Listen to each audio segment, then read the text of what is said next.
Hi, ഇന്ന് നമുക്ക് വളരെ ഈസി ആയിട്ടുള്ളതും ഹെൽത്തി ആയിട്ടുള്ള ഒരു ബ്രേക്ക്ഫാസ്റ്റ് റെസിപ്പി കാണാം. അപ്പൊ അതിനായിട്ട് ഞാൻ ഇവിടെ ഒരു ബൗൾ എടുത്തിട്ടുണ്ട്. ആ ബൗളിലേക്ക് ഒരു 1.5 ടേബിൾ സ്പൂൺ ഗ്രീക്ക് യോഗേട്ട് ആഡ് ചെയ്ത് കൊടുത്ത് അതൊന്ന് ലെവൽ ചെയ്തെടുക്കുന്നുണ്ട് കേട്ടോ.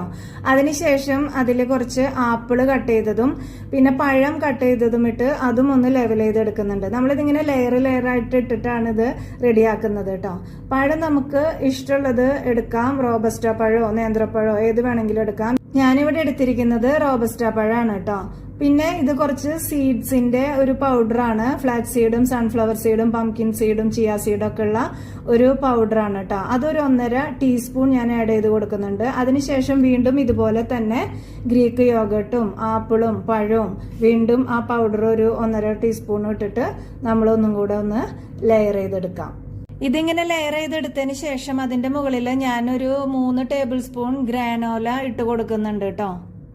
ഗ്രാനോല ഇട്ട് കൊടുത്തതിന് ശേഷം 1 ടേബിൾ സ്പൂൺ കപ്പലണ്ടിയും കൂടെ അതിന്റെ മുകളിൽ ഒരു ടോപ്പിംഗ്സ് ആയിട്ട് ഇട്ട് കൊടുത്തതിന് ശേഷം നമുക്കിത് കഴിക്കാവുന്നതാണ് കേട്ടോ. വളരെ ഹെൽത്തി ആയിട്ടുള്ളതും വളരെ ഈസി ആയിട്ട് ജോലിക്കൊക്കെ പോകുന്നവർക്ക് പെട്ടെന്ന് ഉണ്ടാക്കി കഴിച്ച് പോകാൻ പറ്റുന്ന ഒരു ബ്രേക്ക്ഫാസ്റ്റ് ആണ് കേട്ടോ. അപ്പൊ എല്ലാവരും ട്രൈ ചെയ്ത് നോക്കുക. അപ്പൊ ഇന്നത്തെ വീഡിയോ ഇത്രേ ഉള്ളൂ. Thanks for watching.